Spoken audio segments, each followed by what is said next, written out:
Avant de regarder plus en détail l'analyse thermodynamique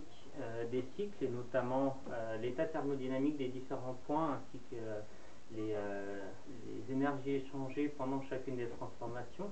je vais détailler les paramètres usuels utilisés pour la description des cycles de moteurs alternatifs à combustion interne. Alors le premier, on l'a déjà évoqué plus tôt, c'est le rapport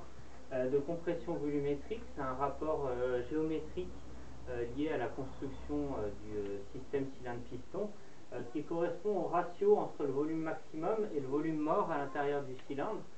c'est-à-dire le volume présent à l'intérieur du cylindre lorsque le piston est au point mort bas,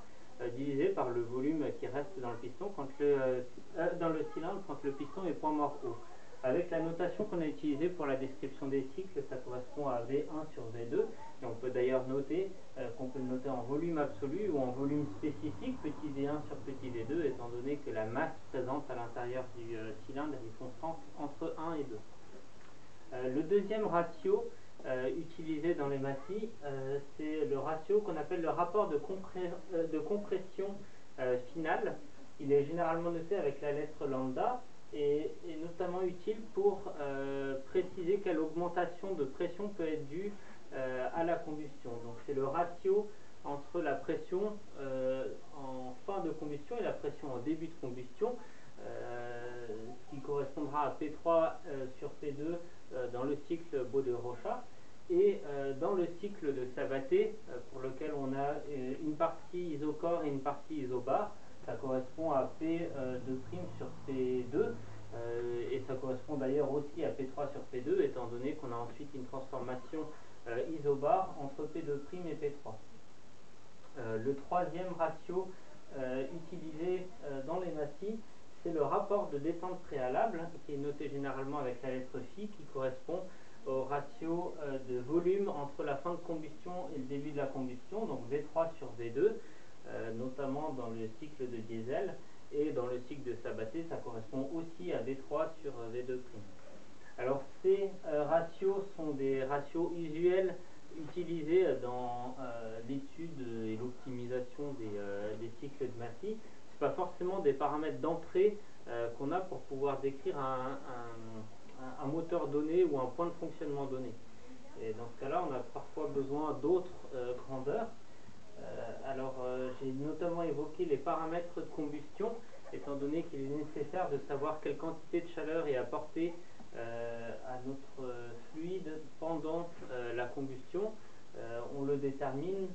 par des grandeurs liées à la combustion, et notamment le PCI du carburant utilisé dans le moteur, le pouvoir comburivore, qui est appelé en anglais Air Fuel Ratio, qui correspond à la quantité d'air nécessaire pour une combustion à stoichiométrie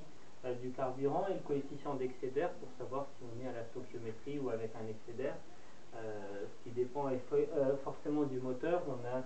comme je l'ai précisé précédemment, un excès d'air important dans le cadre des moteurs à allumage par compression. Par contre, dans le cadre des moteurs à allumage commandé, on est généralement autour de la stoichiométrie. On a aussi, si on utilise un cycle de Sabatier pour la description du fonctionnement d'un moteur, besoin de définir le coefficient alpha, qui a été explicité plus tôt. Celui-ci correspond à la proportion de chaleur fournie par la combustion pendant la première phase de combustion, c'est-à-dire pendant la phase isocore de la combustion. Alors, le coefficient alpha, il est généralement déterminé expérimentalement sur un moteur donné. On va chercher à tracer le diagramme indiqué en mesurant l'évolution de la pression et du volume dans un cylindre, et puis on détermine quel coefficient alpha serait le plus approprié pour pouvoir modéliser cette combustion par une phase isocore et une phase isobar.